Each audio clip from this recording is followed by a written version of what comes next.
Dear Ukrainians, today the search work on the site of the Russian strike in Kyiv has ended. An ordinary residential building. Direct penetration. 28 people were killed by a missile. In total, 31 people died from that strike, including 5 children. Children born in 2007, born in 2011, 2014, 2018, even in 2022. My condolences to my relatives and friends. It was one of the most brutal Russian strikes in Kyiv. 159 people were injured. Ordinary buildings, enterprises, even one of the Kyiv mosques. No military sense. Many people in the world now support Ukraine. Many people condemned Russian terror, their strikes, their Russian refusal to end the war. There have long been proposals to end the war. Ukrainian proposals, American proposals. Many people in the world, I say this as a Russian, each time only try to win another time for war, another time for terror. Otherwise, Russia does not work. And it is very important that the prospect of new sanctions has now begun to pressure Russia. Strong sanctions, and not only against the aggressor state itself.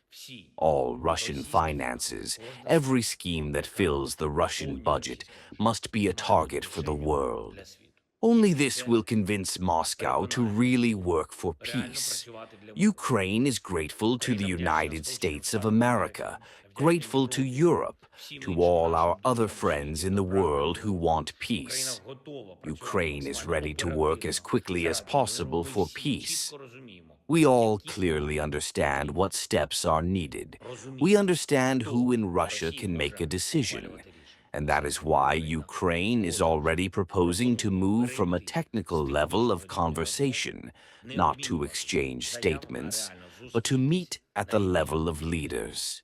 I want to thank President Trump for his readiness for such a meeting. I am grateful to everyone who supported. Russia needs to be ready.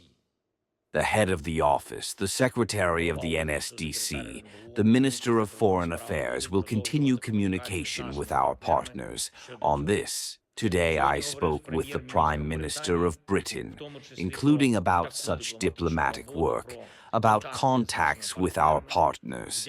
I am grateful to Britain for its readiness to help. Of course, it is important that we can rely on further defense support, on political interaction. Today, there were statements of our government officials, Yulia Sviridenko, defense ministers, economists, financiers.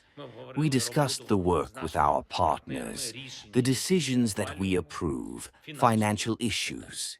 We will provide all aspects of stability for our country as needed. The Minister of Internal Affairs of Ukraine said about the liquidation of the consequences of Russian strikes.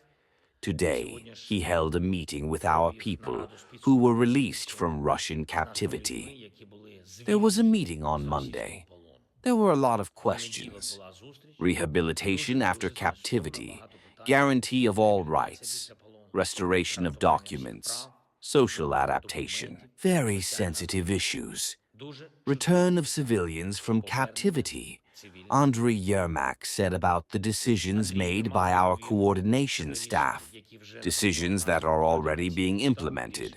Also, a bill is being prepared to provide protection, proper restoration after captivity, about the diseases that were acquired in captivity. So, it is fair to have such assistance. As for the diseases that were acquired during the service in the defense forces, Ihor Klimenko said about the rehabilitation of prisoners. Kirilo Budanov said about the preparation of new exchanges.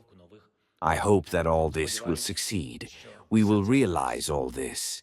Thank you to everyone who cares about Ukraine, to everyone who works, who fights for our country. Glory to Ukraine!